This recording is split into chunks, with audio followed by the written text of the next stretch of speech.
अस्सलामु अलैकुम वरहमतुल्लाहि वबरकातुहू। मोहतरम सामईन, आज के टॉपिक में एक शर्री मसले की वजाहत करना मकसूद है। वो शर्री मसला ये है, हामिला औरत के रोज़े का शर्री हुक्म क्या है। मोहतरम सामईन, ये बात वाज़ेह रहनी चाहिए, अगर हामिला औरत को अपने और अपने बच्चे के नुकसान का गालिब गुमान है तो फिर तो उसको रोज़ा ना रखना चाहिए, बाद में उस रोज़े की कज़ा कर ले।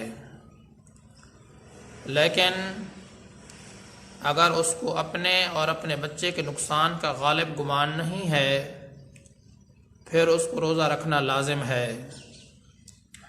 अगर उसने रोज़ा रख लिया, बाद में ये सूरत हाल पेश आई कि उसकी जान को ख़तरा महसूस हुआ या उसके बच्चे की जान को ख़तरा महसूस हुआ, अब रोज़े को तोड़ डालना दुरुस्त है।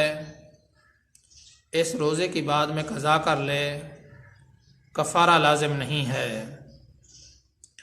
मोहतरम सामईन, मसले का ख़ुलासा ये है, अगर हामिला औरत को अपने और अपने बच्चे के नुकसान का गालिब गुमान है तो फिर तो वो रोज़ा न रखे, बाद में रोज़े की कज़ा कर ले। लेकिन अगर अपने और अपने बच्चे के नुकसान का गालिब गुमान नहीं है फिर उसको रोज़ा रखना लाजिम है। अगर उसने रोज़ा रखा, बाद में ये सूरत हाल पेश आई कि बच्चे की जान को ख़तरा महसूस हुआ या ख़ुद औरत की जान को ख़तरा महसूस हुआ, अब रोज़े को तोड़ डालना दुरुस्त है, बाद में इस रोज़े की कज़ा कर ले, कफ़ारा लाजिम नहीं है।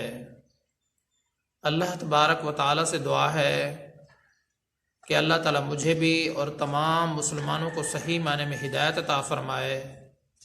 मैं आप सब की दुआओं का तलबगार हूँ। मोहम्मद सनाउल्लाह फ़ारूक।